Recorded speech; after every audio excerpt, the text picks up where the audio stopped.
So much media, so little time. Who keeps track of it all? That would be me. This is Bob Andelman, and this is the Mr. Media Interview, recorded live on blogtalkradio.com on June 27th, 2008. That's great! Yeah, well, good for you, Stipe. You know, lots of people sing and talk about the impending end of days, but how many actually tell you how to prepare for what may come after the end? Oh, really? That many? All right, let's put it this way. How many make you laugh in the telling? Okay, I got you there, right?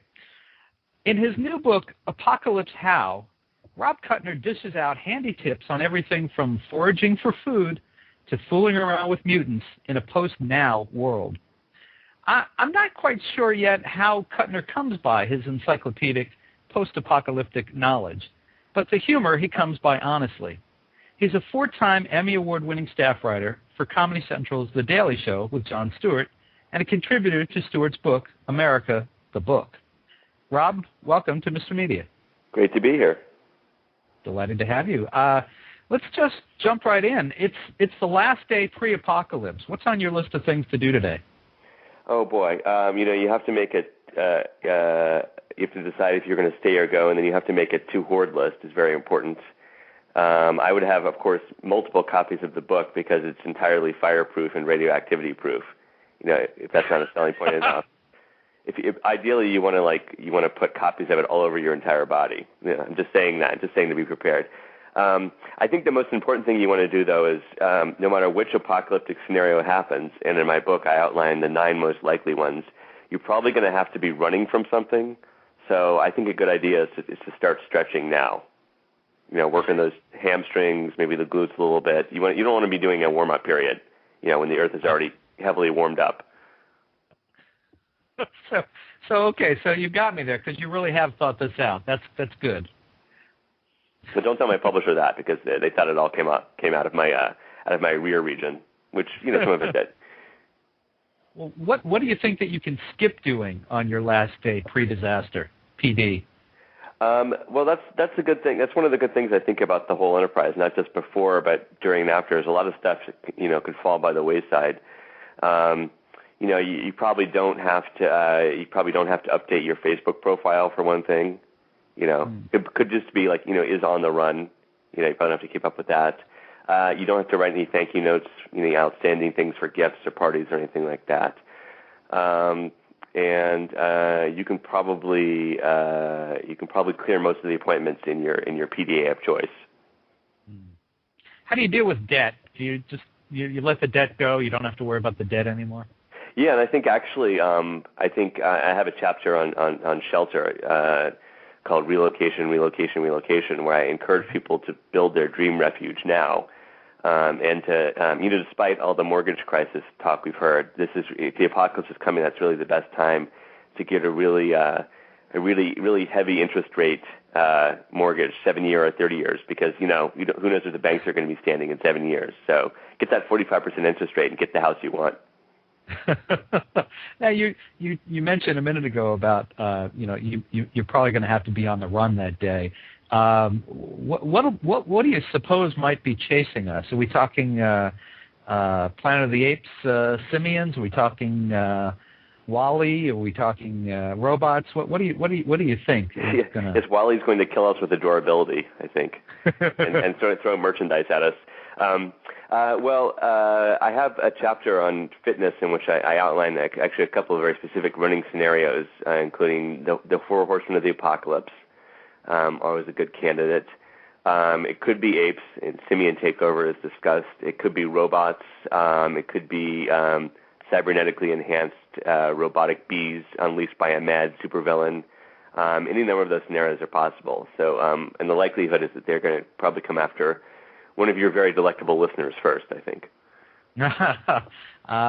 Those of you who are watching, have the video in the web chat, I'm pointing at you, okay? I want them coming for you. I just want to stay here in my little hut. Yeah, don't marinate yourself if you can help it. Okay. What was the inspiration for writing the book? I mean, were you were you cleaning up outdated supplies in your basement bomb shelter or rereading Nostradamus? What was going on with you at the time? What does outdated really mean? I mean, then you can just say that I prefer to think of them as retro, But well, a couple of things. I was a Jewish kid who went to a Christian school from kindergarten through 12th grade, and they sort of introduced the idea of hell pretty early on, So I was already thinking about the next stage, I think. I used to say that in my senior year, the student newspaper would publish a list of where all the graduating seniors were going, and next to my name they put Lake of Fire, which I thought was a little on the nose. But it was just my safety school anyway, so I mean that's doubly inaccurate. So I had that idea, sort of a morbid maybe fascination from an early age. I also during the 80s, when we had the Cold War still very prevalent, all those miniseries like The Day After, if you remember that, that just freaked me out for days and days and days, and not just because it involved Steve Guttenberg in a bald cap, but I mean that stuff like I think haunted me, and then it sort of went, like most things, you squeeze it into a ball and you put it in the back of your head. And then I think, after 9/11 and with the bird flu and the sort of rise of Al Gore and environmental catastrophe, all those things sort of like raised the idea in my head again that like there's any number of ways that, it could all go boom. Also, I'm a big fan of 24. So, honestly, like, if Jack Bauer just stopped like to take a dump at one point, it's so tenuous that all those doomsday scenarios that he stops could easily be derailed at any point. I'm stuck on Jack Bauer stopping to take a dump. Or let's say if he was put in jail for something, for some reason, if that were to happen, Right. Wow. Yeah. They don't show you every part of the show, but I can't even go like 4 hours, I think, without hitting the John. So I don't know how he did. That's a Jewish thing, I think. It might be. Yeah. So, I mean, well, as serious as we can be. So a Jewish kid goes to Catholic school for 12 years. I would think that would be a little confusing to your perception of life and life after life. Well, I think to some extent. I mean, first of all, I should say I was Presbyterian, which is totally different. Oh. We didn't have to you don't do communion, for example, at Catholic schools, which is good because I was a vegetarian. So that was a little bit more comforting than it could have been. And you didn't have to wear the uniforms, which was, I think, unfortunate because the schoolgirl uniform syndrome. I don't have to get. I missed out on that entirely. So I think that at my school the main thing was that if you're not of the predominant religion, you just sort of feel. You just feel a little different, and you realize that from an early age. Like for example, we had a play in the 5th grade where we did the life and death of Jesus, and they cast me as a merchant. So that's an early identity crisis, I think, or of some sort, or a clarification, depending on how you look at it. Oh man, I want to share, with your permission, something from the book. This is from page 10, Armageddon, The Bright Sides. Right. You say, sure, a world-ending war, natural disaster, unforeseen cosmic event will mean incalculable destruction, the deaths of millions, if not billions, and the possible poisoning of the earth for generations. But if you are one of the lucky few to crawl out of the rubble, you have two options. Option A, get mired in negativity. Oh, boo-hoo, I can't find my family or my left arm. Golly gee willikers, my life would be so much easier if we only had electricity, the rule of law, or potable water. Or B, and there's a little more to it, or B, choose to live by the simple but powerful credo. When life gives you radioactive lemons, use a lead-shielded catapult to launch them at the foragers attacking your compound. Just to give people a little taste of what's in the book.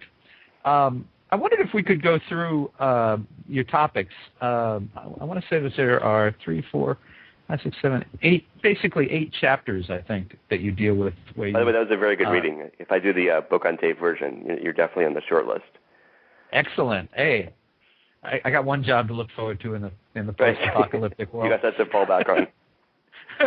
Who knows if Blog Talk Radio will be working at the time, but I got that to look forward to. But I'm so excited about the apocalypse. I'm sort of hoping it happens before we get to the book on tape stage.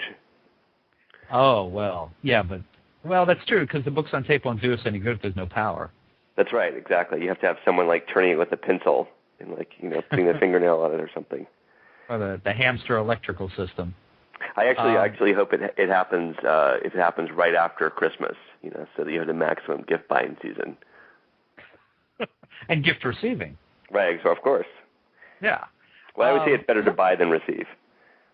Well, of course. That's because you want to receive more and you want to say the right thing. Exactly. Do you mind if we go through the book section by section, and maybe you could give us an example of maybe some of your favorite advice or guidance? Yeah, of course. Topic by topic. Let's start with the first. I think it's food and supplies.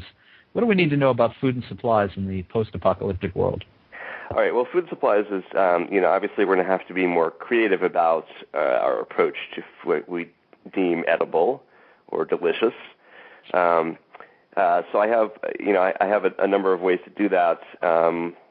One of them is I have a series of recipes called the Diet After, and that includes delicacies like tumbleweed surprise and mushu varmint and Steve tartare.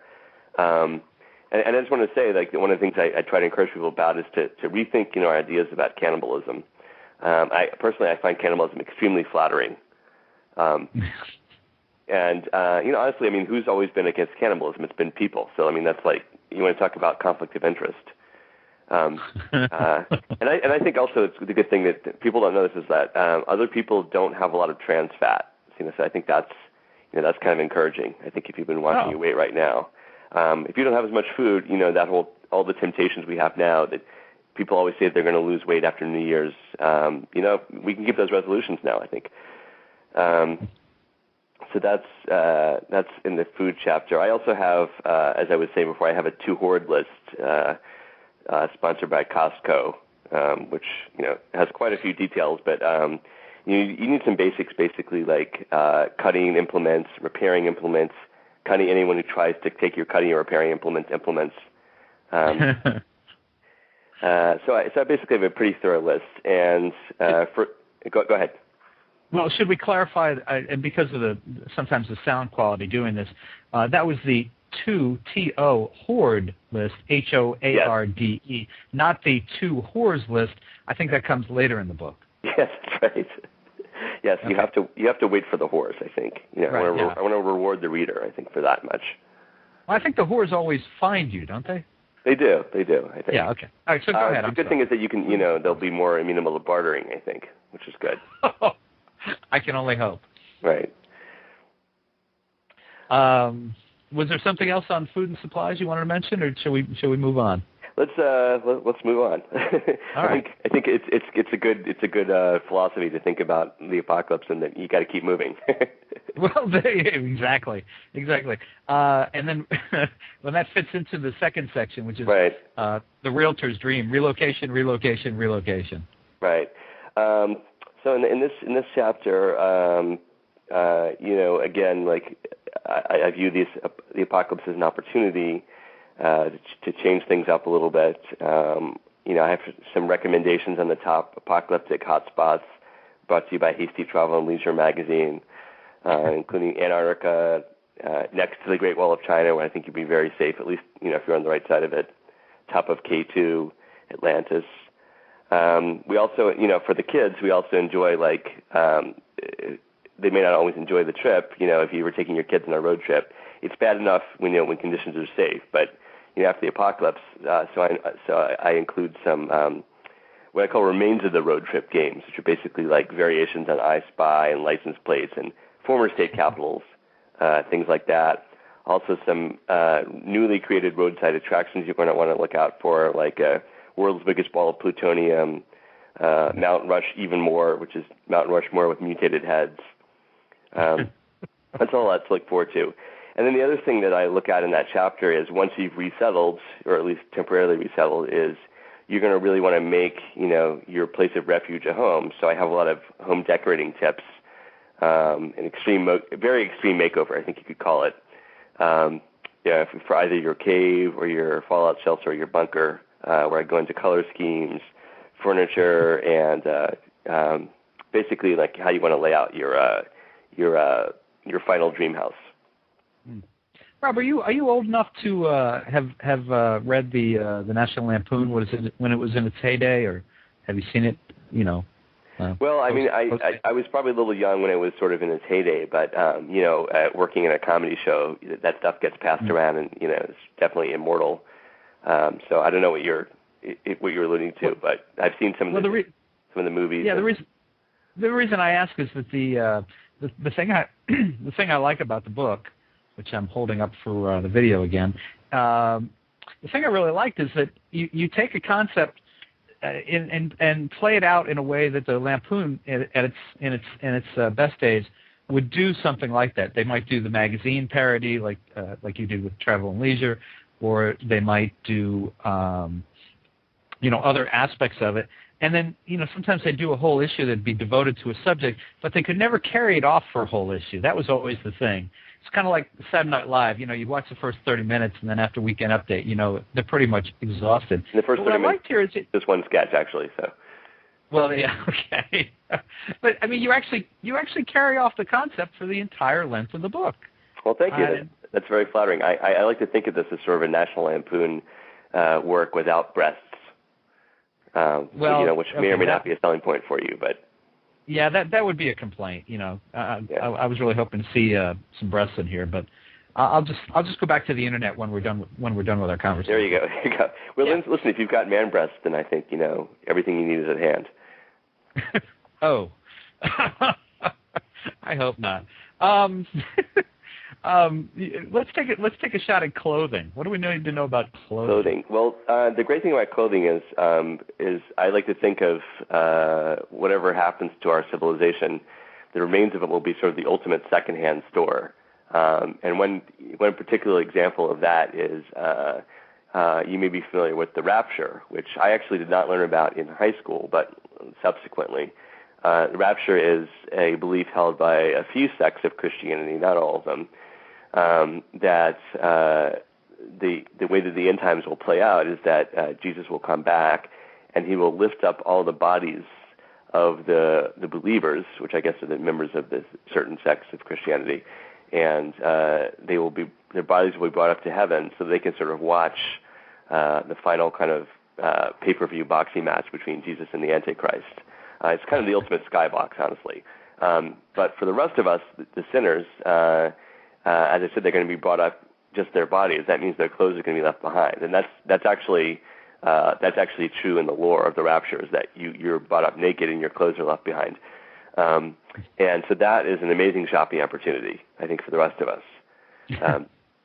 So I have a whole a shopping guide throughout the United States of, you know, which regions specialize in which kind of clothes, and that's something to really look forward to. I also offer some tips on maintaining your clothes, what the new fashion trends are going to be in the end times, and you know, so maybe some new cutting edge fashions I call the nuclear winter collection, you know, which is really like making use, I think, of the materials at hand, and I think, you know, rethinking our concept of, you know, it's basically either nakedness or whatever materials are left in scraps. So I say work it. Sounds good. I think I want to point out that some listeners may think that we're giving away the whole book, that what we're talking about here, there's no reason to buy the book, but I have to say, we're barely skimming the surface. We're going to touch a few more topics, but I keep it superficial whenever I can. There you go. and the other thing I should say, just to plug this a little bit, is that there's an amazing designer who laid out this book named Josh McDonnell, and you've seen the book, so you know. But like every page is like almost a work of art. Like every page has some new fun visual thing or some completely different design thing. And it's just a really, you know, I can take no credit for this at all. But it's just a beautiful book to look at. So. And if you go to if you go to apocalypsehowthebook.com, which is the website, you can see a few excerpts of that, and you just get a little taste of just all the color and all the visuals. Are really just a lot of fun. Well, and yeah, so that's what I mean. I don't want people to hear us talking about it and think they don't need the book. They need the book, but there's just so much in here. I mean, just the footnotes alone, we could fill an hour with. Right, well, if I didn't keep it scholarly, I don't think I would have any credibility. Well, it's cool. Yeah, I mean, the other magazine, I guess that it reminded me a bit of was Spy, because of the footnotes and the fact that, you know, the way it's laid out a little bit. I like that you've identified 2 National Lampoon inspired, 2 defunct organizations now. So I don't know if that's a good omen or not. Well, they had good long runs, though. That's true. They had good long runs, and I can say that I started with and outlived them both. So right. I don't think there's a problem there. Advantage Bob. Advantage Bob. Thank you very much. You made some reference to religion, and we're coming up on social life. I'm wondering, did you have to bone up on the religions of the world to write this book in some ways, to get all the apocalyptic visions and theories? Well, there's this great thing called Wikipedia. As I understand it, it comes directly from God, onto your web browser, and therefore is flawless. No, I mean, I think I did a little. I've always had an interest in religions anyway. I think part of it probably came out of being, the minority religion and the majority religion school. So I always was sort of very aware of it and interested in, alternate faiths and religious pluralism. So I've always had kind of an interest anyway. I did sort of do a little bit of research into, because it's really fascinating, like the wide range of scenarios that different faiths envision the end of the world. A lot of people are talking now, because it's coming up about 2012. I don't know if you've seen this, but that's when the Mayans, had this famously sophisticated calendar, very way before the Western world had calendars that were as advanced. They predicted that there would be a huge change in 2012. Now, you do have to wonder why they were so good at predicting other civilizations' demises, and let's say not their own, but a lot of people are sort of taking that seriously now. So 2012, I think, is a nice long window for book sales. So I'm in favor of that. And then, of course, you've got, it really blows your mind a little bit. I really only tweet about it on about 2 pages of the book, which is, even I think, is pretty superficial, but just kind of a little capsule description of all the different religions is interesting. Even within Christianity, for example, you've got Mormonism believes that Jesus is going to come back to Missouri, which I'm thinking dream big here, people. Really? St. Louis? That's the best you can do. That's pretty specific. Yeah, is he coming back for the custard? I don't know what the... and that's even far from Utah, for that. I guess it maybe was while they were fleeing from state to state, they picked one, and then the religion had to be moved, so they didn't have time to update it or something. But it is really fascinating. This is how wildly just imaginative and just divergent other cultures believe that the world will sort of be brought low and then maybe reborn in certain cases. Well, as we move on to fitness and health, let me give out our phone number if anyone would like to call in and ask Rob Kutner, the author of Apocalypse How and a writer for The Daily Show with Jon Stewart, a question. If you're listening to us live on Friday, what's today, June 27th, 646-595-3135. Love to have your calls. So that brings us to fitness and health. Yes. I guess if you're going to be running all the time and on the move all the time, your health is probably going to be better than it is in the pre. Absolutely. I think, one of the big things is that we make all kinds of excuses. We're going to go jogging tomorrow, or we'll go to the gym, Thursday or something like that. You don't really have a choice possibly after the apocalypse. So, it's not really up to your willpower anymore, which I think is a great thing. In fact, beyond running, also, I come up with some other exercises that you may get to engage in, zombie checks. If you're in a underground shelter hiding out from zombies, you're going to want to be doing those pull-ups to lift yourself up and check to see if there's zombies. That kind of stuff is really going to only until dawn, right? Only until dawn, yeah. But that stuff is really going to give your biceps a good workout. And I think in general, there is something to the idea that, we've become pretty soft and we're used to having things done for us. So, a do-it-yourself culture is one in which you get the full body workout all the time. Now, there's actually 2 sections of the book for recreation. The first, I actually want to contribute something here. Okay. This is from your book, but it was a favorite of mine. It was from recreation. The first section is sex, drugs, and rocks. You actually have the top 25 from Boomboard, not Billboard, Boomboard, and I wanted to share a couple of these titles, give you a chance to catch your breath, and I'll... Some of the best songs you're going to enjoy after the apocalypse. Absolutely. Increasingly Wild World, When a Man Claims a Woman, The Roof is Literally on Fire, What a Cinderful World, We Got to Get Out of This Place. Okay, now this one. Baby Got Hunchback, Brick Hut, Girls Just Want to Have Food. I like that. I like that list. I won't read them all, but that was pretty good. There's some good stuff in there. That's one of my favorite sections, too, just because that was just like, a lot of times when you write a book, you have to sort of think through all the arguments and the sections, and that was literally just taking, like, my favorite songs and just, like, tweaking them. that's like candy corn, for the comedy writer. Absolutely. And anybody who has any knowledge of music will get that, and anyone who doesn't have a knowledge of pop music will just won't. But it's actually screw them. On the very... Yeah, screw them, damn it. Well, speaking of... Now that you mentioned screw them... Oh, wow. Nicely done, Bob. The very next page, and every section has a before we blow, there's a section on love, and it says, or you've written, I should say, just because you're going to spend your after days and nights hooking up like a masochistic bait worm is no reason not to plan your conquests well in advance of the end. It will give your fumbling, anonymous trysts that much more of a thoughtful quality.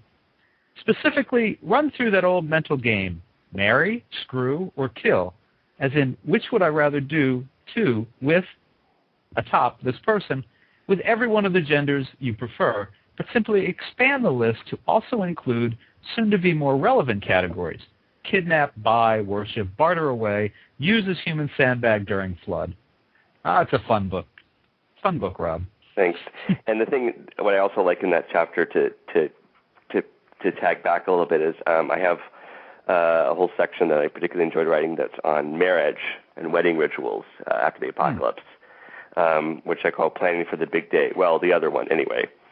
And so in that one, I offer everything from like new relevant ways to pop the question, to choosing a venue, to registering, to just classic wedding advice like don't sweat the small stuff, which I think will be particularly relevant, and also of course honeymoon locations. So I think there's really something for everyone at every stage of life. And you know what? If you don't like your current marriage, the apocalypse is a reset button. So. And if if you're in a relationship with someone, it's so hard to break up with people. Yeah. It's much easier to say, it's not you, it's the mushroom cloud. That's just an easy breakup line, and then no one takes it personally. So we have that to look forward to also. On the other hand, the flip side of that is you might be more likely to run into a lot more X's, if the human population has been drastically reduced. So, you got to take your chances. Yeah. I bummed you out. Yes. Yeah, you did actually. It's like they say, right before you die, your life flashes before your face. Well, when you said that, I'm thinking of all those faces, and I'm thinking, that could be a drawback to all this good apocalyptic fun. Think about all the faces that you don't like. I know. That's what was coming to mind. Right. Oh, but you mean because maybe they'll be gone. I'm going to get off this topic entirely, I think, because the last thing I want to make is Bob cry. Yeah, that would be a bad thing. All right. The book is very absorbent, so if you have any tears, this is your opportunity to dab them away. For webcast viewers, I'm dabbing my eyes with that right now. That worked. All right, the second part of recreation is filling up the day after. Now, I have to tell you, this is the one thing, I didn't quite get the subtitle here. Can you explain it a little bit? Oh, it just means like, things that you would do to pass the time, as it were, filling up the day. Once again, I'm too clever for my audience. Or let's say that I was in a hurry and just added some subtitles in as an afterthought. Let's say that might have happened too. I've done that on a few of my books. It does happen. Okay. Yeah. So what is the main theme we should take from this? This is, we deal with sports and is there a highlight in this chapter you want to share?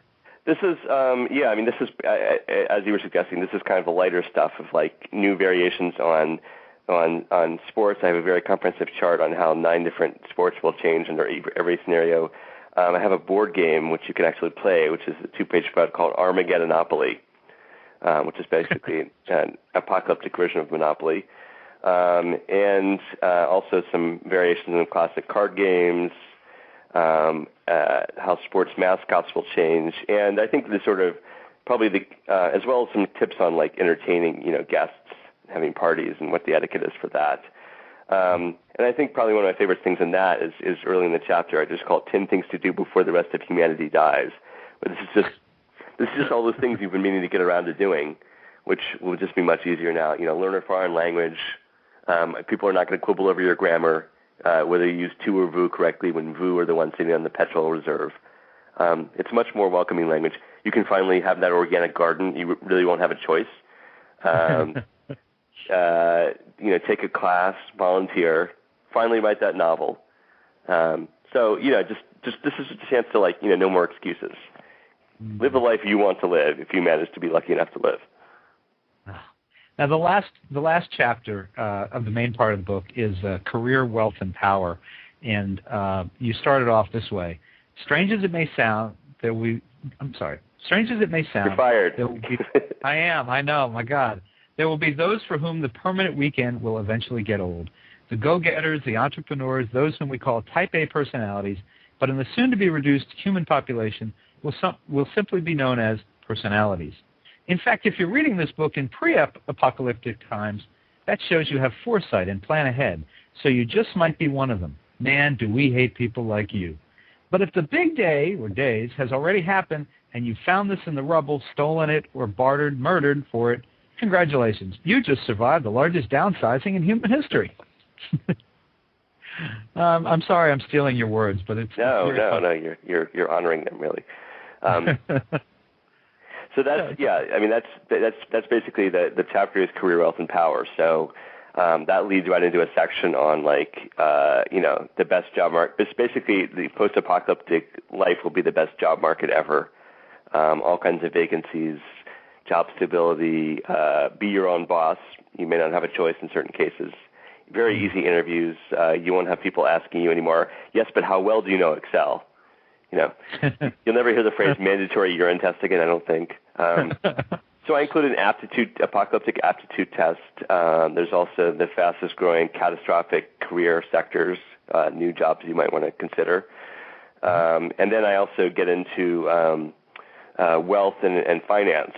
I have investment tips, how you can make the most of your bartering and the assets that you do have. I have a lot of charts and graphs on that with completely made-up economic tips.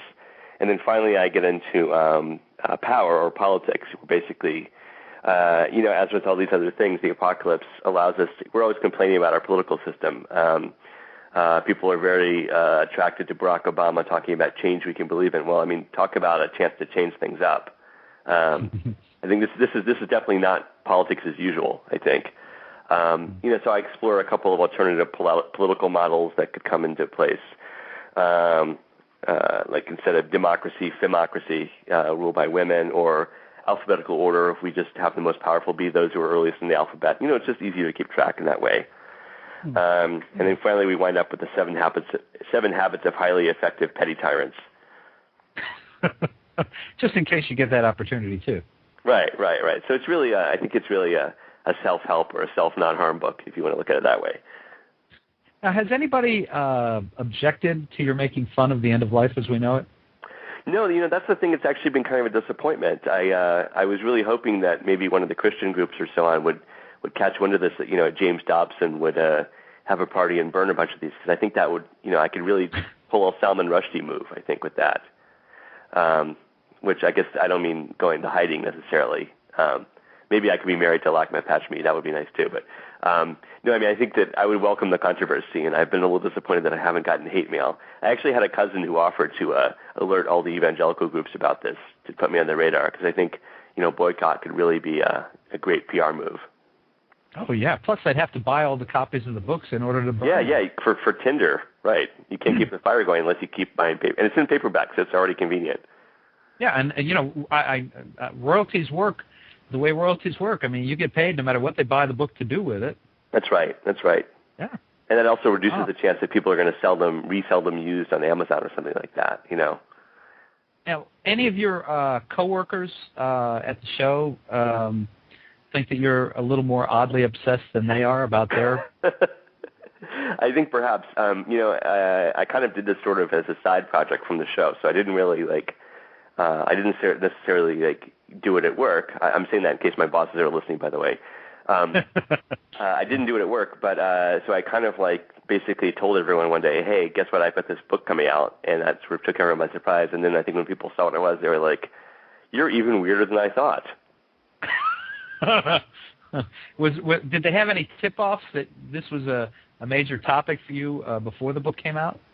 No, I think I kept it pretty close to the vest. But I will say that in New York, where I live, there's this thing that the city recommends that you get called a go bag. This is basically like a bag full of supplies in case the worst does happen, like bottled water and cans of beans and a hand crank radio and some extra cash. And the city urges everyone to do this, but no one actually does it. But my wife and I, when we moved here, we actually did it. So we're kind of I think the word apocalypse nerds might be the term for it. So if anyone who knew that about us probably knew that we were thinking about this stuff a little bit more. We moved from L.A. where we had an earthquake kit as well. So every region has their wonderful bag. Well, what would you call them? Apocalypse nerds? Apoco nerds. Apoco nerds. Sounds like a sequel opportunity to me.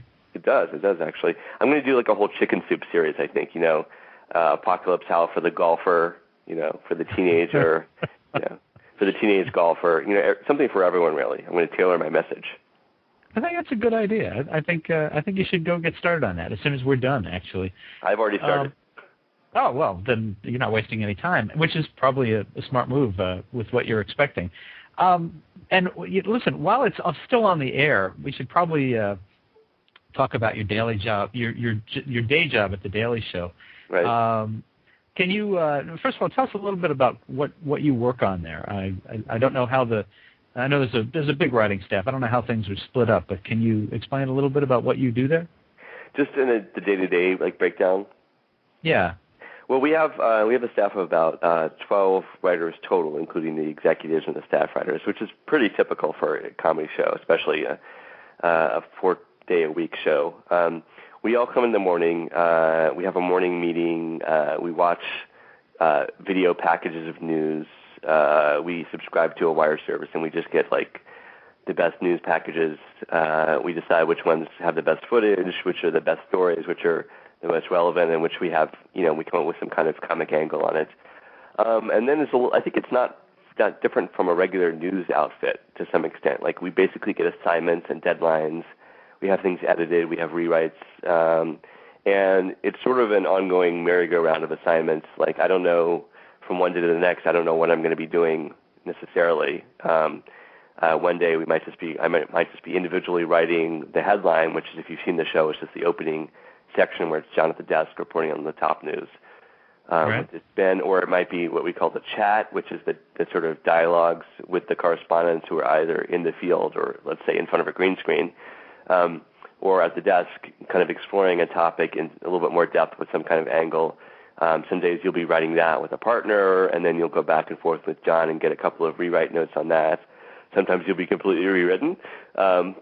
It's part of the job. And then other days you'll work on thematic segments like the Lewis Black or the This Week in God, the sort of longer term, or John Hodgman, the longer term pieces that take a little bit more production and therefore a little bit more planning, are not quite as immediately topical, so those might be a few days. And then the other times we'll help the field department, which does those investigative pieces where the correspondents go out, usually to talk with some crazy person somewhere in America. We pitch those ideas. We have a great field and research department that usually takes the lion's share of the work there and really bringing those to fruition, but we help out where we can. We help them come up with ideas to do when they go out to meet those people, and jokes and specific games, and then when they come back with the stuff they've shot, we help punch up the jokes that are in the final piece, and so we do a little bit of it all. And then when we're not doing that, there's often a lot of just what I call loose joke opportunities. We're just we have the story here, but we need a better joke this, or we need a title for this, or this and that. And so whoever's around, they gather together basically around someone's computer, and we all kind of shout out ideas, and we get a bunch of them, and then then the top brass picks their favorite. So this is something I wondered about. So let's say Hodgman or Black or one of the other correspondents or one of the regular segments. It's not the same person necessarily affiliated or associated with that segment or that correspondent. But no, they actually have their own their distinctive sections. Louis Black, when he's not touring or doing something else, he's very busy. Has his Back in Black, which is just sort of like him raging about a couple of examples of some topic in the news. So stuff that, as they say, falls through the cracks on the show. It means we couldn't really do a full story on it, but it seemed worthy of mention and certainly worthy of ridicule. And likewise, John Hodgman is our resident expert, so he's the sort of pseudo-scientist of any topic he wants. So if we have some topic, usually a dry topic, like something in politics or something in science or economics that's like a little hard to attack, just behind the desk with John, because it's too much to explain, it's better to have John do it because he has John Hodgman, he's a more narrative style and he can go into arcana more easily. So we do have sort of like general topical areas, I would say. Who's the best judge if something is funny? I mean, if you toss out jokes or story ideas or lines and stuff, who on that staff, do you know if they laugh, it's funny? That's a dangerous question, Bob. I do have to work there, I honestly don't. I don't think it works that way. I mean, ultimately, it's John's show, and whatever comes out of his mouth, a lot of it, or is associated with him. So, he's the kind of final arbiter naturally, and also he has excellent comic taste, and he sort of invented. He didn't invent the show. He came to it as the second host, but he kind of brought a new style to it, which is definitely a voice of his. So, we're all sort of writing for his voice. So it ultimately comes down to John, and then, sort of his executive producers, filter that to some extent. But honestly, the way this works, and I think this is true of any comedy, is the sort of wisdom of crowds. I mean, if you get a bunch of people laughing at something, that's a good sign because we're all coming at this stuff with different attitudes and backgrounds and comic sensibilities. But, if it reaches across a couple of people and they all laugh at it, that's usually a good indication. Whereas if it only gets one or two, votes, it may get a mixed reaction. So it's like we're doing a little mini focus group all the time. Well, the nature of the show is, as any show of this kind would be, that we know that there's writers. You said there's a dozen writers, producers. You don't get credit outside of the show for a specific segment. So I'm wondering if in recent days or weeks, if there might be a segment or two you could point out that you worked on particularly that we could give you credit for here. Well, I should note, first of all, that if you ask my mother, I've written every joke on the show. And I'm asked about each one individually. Literally, there was one time when there was a joke about apple juice, and my mother thought it was mine because as a child I enjoyed apple juice. So that's from an objective source. I think the thing that I worked on the most in depth recently, I mean, I've had jokes on the show, probably yesterday and the day before as well. 2 days ago, I had a joke that was about Obama talking about you can't take the Bible out of context, and there's parts of the Old Testament where it bans. It's called shellfish an abomination, and it says slavery is okay. And I said that was bad news for the proprietors of Bubba Gump Forced Labor Shrimp Company. If you saw that. But I think did see that actually. In terms of like a more in-depth thing, the thing I probably worked on most recently that I was excited about was we went to Hillary Clinton's non-concession speech.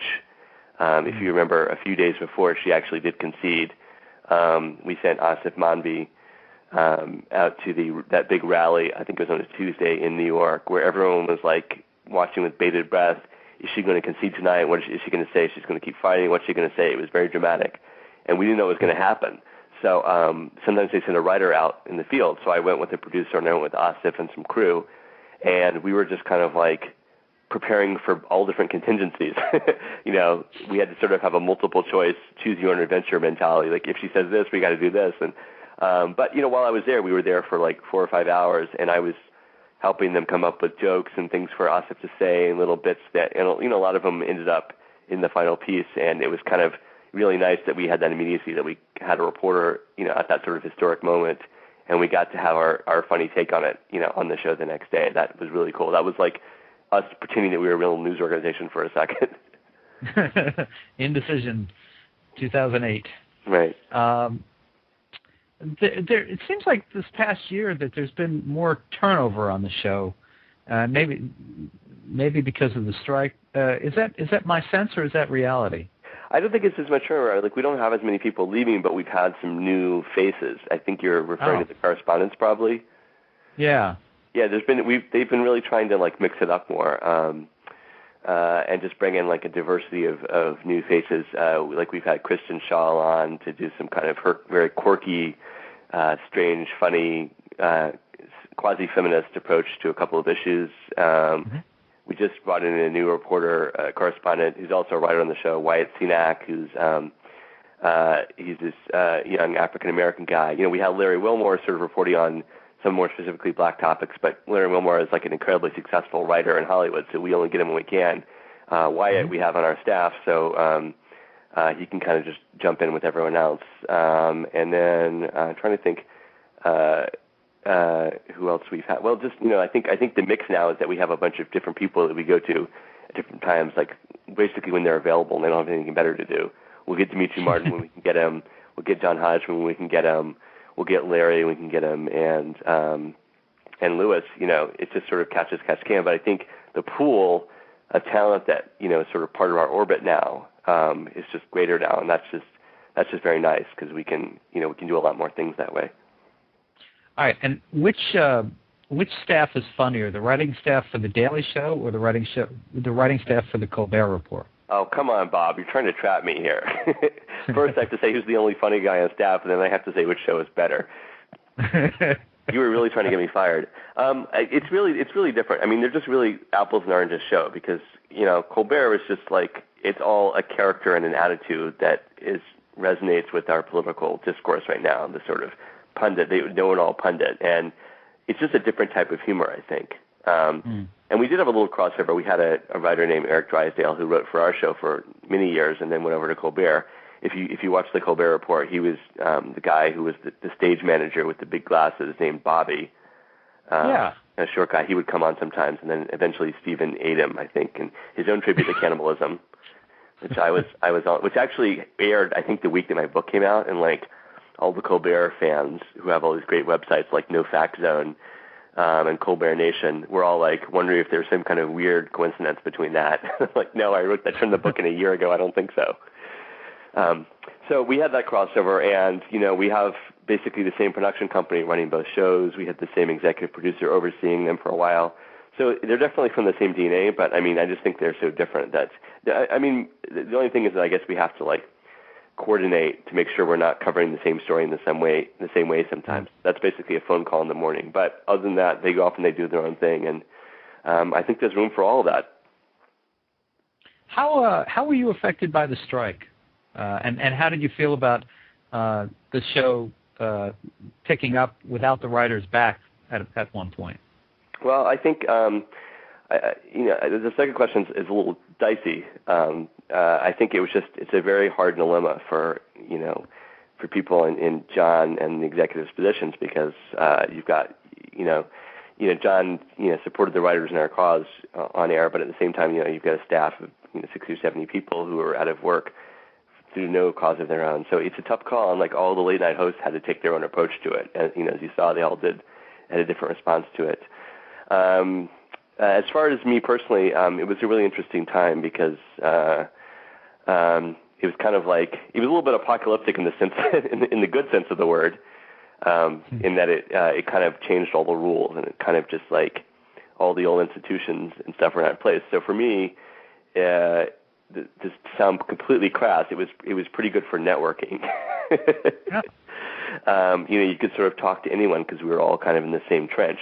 You know what I mean? So, high-level show creators and stuff that I never would, be allowed to talk to necessarily unless I was working for them. You could shoot them an email and say, hey, what do you think if we tried this idea? And there was this real kind of freewheeling and improvisatory spirit. Now, I say that because for me, fortunately, my wife and I were blessed enough to not have any major debts or like a mortgage or have, to have some money saved up, so we were able to weather it financially. At the same time, it was very difficult on a lot of writers and especially a lot of crew people who did not have necessarily financial resources and, were basically out of work. A writer can always write, but, but some people, that was basically their job. So it took a toll on a lot of people, and we were frankly frustrated that, from our perspective, that it took the studios that long to sort of reach the deal that we kind of feel that we could have all probably reached much earlier. Mm-hmm. Let me ask you one more show-related question. I want to talk to you about a few other things before we let you go here. It's been kind of interesting watching the show, the politics of the show segue a bit. The Bush administration made for such easy targets this past 8 years. And is it a challenge getting geared up to, and I don't know how much of political stuff you get involved with, but is it a challenge getting geared up to rap on the Democrats just as hard in an election year as you've been able to, hit on the Republicans the last few years? That's a great question because, as you say, we've been basically spoiled by the the smorgasbord of riches that the Bush administration has served up. I mean, you couldn't have scripted that. Not even Aaron Sorkin could have. I don't think no one would have believed it. And yeah, it is harder. I mean, I think it's not hard on principle to attack Democrats. It sometimes is a little bit, if you're inclined that way politically yourself, there's a little bit of dispiriting quality. For example, the Elliot Spitzer thing was such a funny story, but it was just sad in one way because you felt like this was a guy who, until he, couldn't keep it in his pants, was basically like a good fighter for like the right causes. So like there's this very bittersweet quality to all the fun we have with that. And it's really interesting now as the election has shifted to the general election. We're finding fault with Obama, which I think, he deserves criticism for certain things as well. And when we try that on the show, sometimes the audience doesn't necessarily go along with that right away because we've got a lot of, Obama supporters in the audience. And, it's a tough challenge because, I think we have to maintain our credibility as speaking the truth and calling people out on their excesses, no matter who they are. And maybe the way to look at it is that we're trying to hold the Democrats up to the ideals that they said that they would enforce if they came to power. So when they fall from that or when they make sellout compromises and things like that, we've got to be vigilant and hold the fire to their feet as well. But at the same time, honestly, Obama, this is not necessarily as political, but Obama is not as fun a character. Politically, I kind of like the guy, but comedically, Hillary Clinton was a better foil. Just because she's just this rich, almost Shakespearean character with this whole history, and she kind of loved the fight in a certain way that Obama just looks bored with all the BS and all the scrapping that goes on your way to the election. But he just kind of looks bored and rolls his eyes, and he's kind of very earnest and very straight-faced about all this, and it's not fun. McCain is kind of entertainingly crazy, I think, but also a war hero, so you kind of got to take it only as far as you can go. So honestly, for up to me, it would have been I think Hillary Giuliani would have been the comedic dream ticket, comedic dream election. Well, I'll hope for your sake that Barack Obama's got a Spiro Agnew in his pocket somewhere. Yeah, that's right. The Veep is the big hope here, I think. Maybe if he got Carrot Top or someone as his vice president, we'd be set. Now, speaking of politics, and I don't know when, but I know that you worked on Dennis Miller Live at some point. Right. Was that before or after he traded teams? Well, it was interestingly enough. It was actually during. I was there at the end of the early years of 2000, and he was sort of libertarian, I would say, beforehand, where he was kind of an equal opportunity critic. And then the 2000 election happened, and that was very polarizing. So he'd sort of been what they call a California Republican, like Schwarzenegger, like Dennis Miller. Even today, he supports gay marriage and is pro-choice, and is not conservative on social issues, but favors lower taxes and is hawkish on foreign policy. So he's sort of in that moderate camp. But then 2000 election was very polarizing. So Republicans and Democrats were suddenly having to choose sides in a more strong way, and that affected the way he was doing the show. And then I think after 9/11, like a lot of people, you get really anxious all of a sudden about national security in a way you hadn't thought of, and he got very more hawkish, I think, in his foreign policy, which a lot of people did. And that was weird for his audience because they were sort of used to him kind of being just kind of all-purpose irreverent. And now I think, he got concerned about what he saw, some issues, and, his choice was to come down on one side of them. But, that was a sort of very divisive time, I think, in general. So, if you had to pick a side, that was the side I picked. But, so I was there during that sort of transition, and I kind of saw different stages, and so that was kind of interesting. We were making a lot of Bush jokes, and then we were sort of making less and less of them. Yeah, that would be the period of time, I think, when historians look back on Dennis Miller, they'll say, "Oh, you mean the career-killing time?"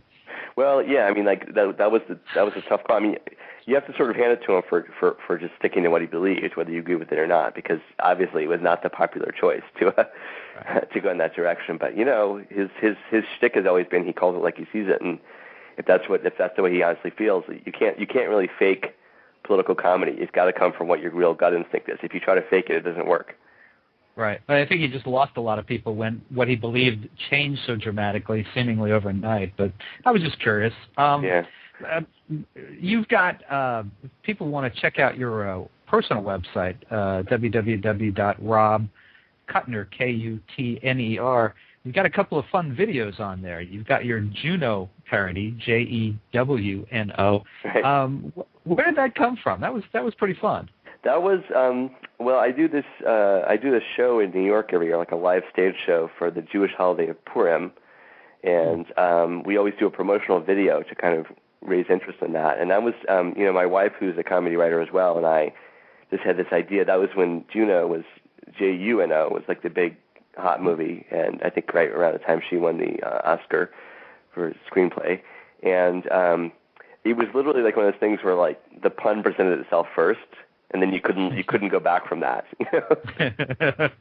And like suddenly, like once you had that idea of just like what if the family that she was raised in and that she was having this baby in, what if they all Jewish? And then as you see in the video, basically it just takes all the sort of like a lot of modern Jewish stereotypes and mannerisms and sensibilities and just translates them into her world. Like she's saying, maybe I should just have the baby. Maybe I should have the baby and give it to people who want it and won't make it go to law school. So, it's just sort of like a little twist on that. It's really a catalog of stereotypes. If there's any anti-Semites out there listening, I know you have a lot in your audience. Well, I love the line. It's the story about a girl who just wanted to shtup, but wound up with the whole Megillah. It was great. Plus, I got to point out, you've got J.K. Simmons in there, who was in the feature film. Yes, he plays the father in both the actual Juno and our Juno, which was an amazing thing. And that actually is a good example of one of those sort of silver linings of the strike, because I was on the picket line with a very prominent writer who had cast J.K. Simmons in one of his shows in the past. And my wife, who's like this comic genius who just has these ideas that you would never have thought of, says, what if we could why don't you ask him? Like she played a whole Kevin Bacon game in her head. I figured out that he was connected to this guy that I knew. And she said, why don't you ask him for his email? So I emailed J.K. Simmons, and the most surprising thing is that he agreed to do it. I still don't know what was in it for him, but maybe he wanted to get on the whole viral video thing. Who knows? Well, it was great. So finally, so you mentioned your wife, Sheryl Zohn, right? Yes. She's also a writer, but so I got to ask, since I've been making trouble all along this interview, who's funnier? Oh boy. You just want me to have to go on the lam, don't you? Just to prepare for the podcast. I want you to live your work. Yes. Next time you see me, I'm going to have a blonde wig and boobs and be in a different city. I think I've already seen you. You have seen me, that's true. So it's too late. The damage is done. Again, like it's just different. Like we collaborate on projects like this. We don't write professionally together thus far, but she has a very different outlook on things. She likes different shows than I do, different comedy. Like we both like Billy Wilder. We both like certain TV shows and movies, but she has a different like sort of sensibility comedically. And what we do a lot is we exchange notes. We always look over each other's ideas for stuff. So, a lot of people have the spouse who's either like hates everything or even worse is uncritically supportive of everything. Oh, that's wonderful, dear. That sort of thing. I have the advantage of having a peer who is a very tough critic, who will not let anything get past her if she doesn't think it's solid or funny. And I'd like to think that I provide at least, a fraction of that service as well. Mm-hmm. But the other bad thing about that is that, the way that spouses will always correct each other when they're telling a story. Oh yeah. So what we do is we'll actually rewrite each other's jokes in public. So one of us makes a joke at the party and the other one does a punch up on the spot. Oh, man. Which is probably not fun for anyone who's listening. I can listen. Believe it or not, I can relate to that. My wife's an editor who edited my. Oh, even better. And I won't even let her look over my shoulder when I'm writing anymore, because she will be literally. I'll write a sentence and they'll say, "Oh, that's not how to say that. You want to rephrase it like this." I'm like, "Go away!" My God. She just carries a red pen around with her at all times. Oh my God, yeah, it literally and figuratively. Well, listen, folks, you can order Rob Kutner's book titled "Apocalypse How: Turn the End of Times into the Best of Times" at any bookstore or online at mrmedia.com or amazon.com. And you can also check out his two websites, Apocalypse How, that's solid, apocalypsehow.com. Actually, it's apocalypsehowthebook.com with no punctuation. What he said, folks. Yes. And then his personal site is www.robkutner.com, and that is solid. And that leads you to Apocalypse How's website as well, if you wish to go that way. It's like the end of the world. It all leads back to it. All kinds of paths, yes. Well, hey, Rob, thank you so much for joining us on the show today. You were a great guest, and lots of luck with the book and the TV show. Thanks so much, Bob. Happy surviving. Thank you, you too. Bye-bye. Take care. And, of course, for dozens more celebrity and media newsmaker interviews, surf over to our main website, www.mrmedia.com. That's where you can listen to my earlier conversations with the stars, writers, and producers of Curb Your Enthusiasm, Army Wives, 24, The Big Bang Theory, Pearls Before Swine, Tell Me You Love Me, The Dark Knight, Will Eisner's The Spirit, and many more.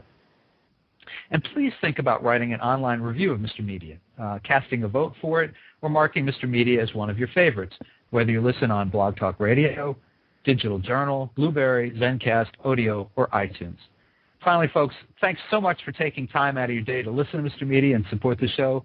I really appreciate it, and I hope we'll have you back again real soon.